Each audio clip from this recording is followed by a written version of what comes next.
সরকারের যে অনিয়মগুলো হওয়ার মূল কারণ হলো প্রফেসর ডক্টর মোহাম্মদ ইউনূস সাহেব। উনি অন্তত একজন শান্তশিষ্ট মানুষ, ভদ্র মানুষ। উনি আসলে রাষ্ট্র চালানোর মতন ওনার এবিলিটি ছিল না, কিন্তু দেশের সামগ্রিক পরিস্থিতিতে ওনাকে এখানে বসানো হয়েছে। আমি যেটা দেখেছি ওনার সকল বিষয় আমার যতটুকু মাথায় আসছে, আমার যা বুঝে আসতেছে যে উনি আসলে এখানে একটা পুতুলের মতন বসেছিল, আর ওনার চারিদিকে এই সমন্বয়ক নামদারি যারা ছিল এবং বিভিন্ন সুবিধাবাদী যারা ছিল, আমলা থেকে শুরু করে আমলা এবং সমন্বয়ক যারা ছিল এবং আপনার অন্যান্য Lily premium gold soap 24 carat gold ও মাল্টিভিটামিন সমৃদ্ধ, যা ডার্ক স্পট দূর করে বাড়িয়ে তোলে স্কিনের দীপ্তিময় উজ্জ্বলতা। ওই সময় কিন্তু ফ্যাসিস্ট সুবিধাবাদী আমলারাও এবং ফ্যাসিস্ট সুবিধাবাদী বিভিন্ন তদবিরকারকরাও দেশের বিভিন্নভাবে এই সরকার থেকে সেই ইন্টারিম গভর্নমেন্ট থেকে তারা সুবিধা নিয়েছে। তো দেশটা একটা দেশ কিভাবে পরিচালনা করে এই অভিজ্ঞতা না থাকার কারণে প্রফেসর ডক্টর মোহাম্মদ ইউনূসের যে ইন্টারিমের যে গভর্নমেন্টটা ছিল সেই সরকারের এই খবরগুলো আমরা পাচ্ছি।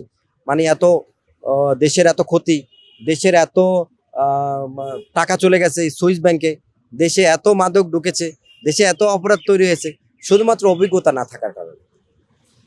যারা উপদেষ্টা মণ্ডলী যারা ছিল তারা সবাই ছিল আপনার লাখ লাখ ফেসবুক ফলোয়ার।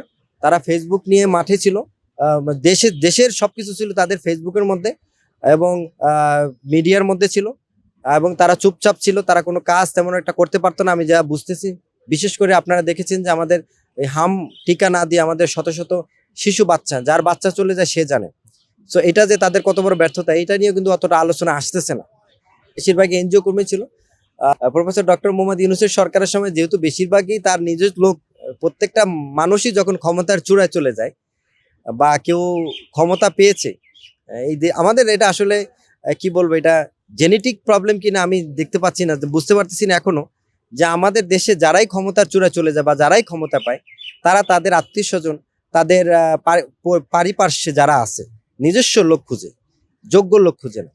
তো প্রফেসর ডক্টর মোহাম্মদ ইউনূস সাহেবও তার যে এনজিও কর্মী যারা ছিল আর কি, যে গ্রামীণ ব্যাংকের, তাদের বেশিরভাগই সরকার পরিচালনার দায়িত্বে নিয়েছে। তো যার এনজিও চালানোর অভিজ্ঞতা তার তো দেশ চালানোর অভিজ্ঞতা হবে না।